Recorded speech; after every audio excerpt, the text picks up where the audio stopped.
Hari bos, Volkswagen Passat TSI 1.8 Auto tahun 2016.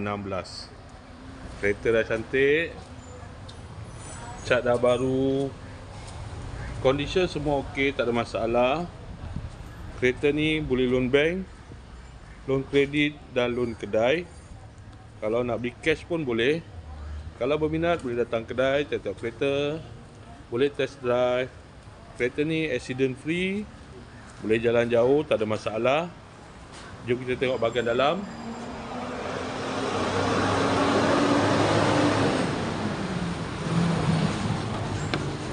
Dalam masih cantik lagi, leather seat.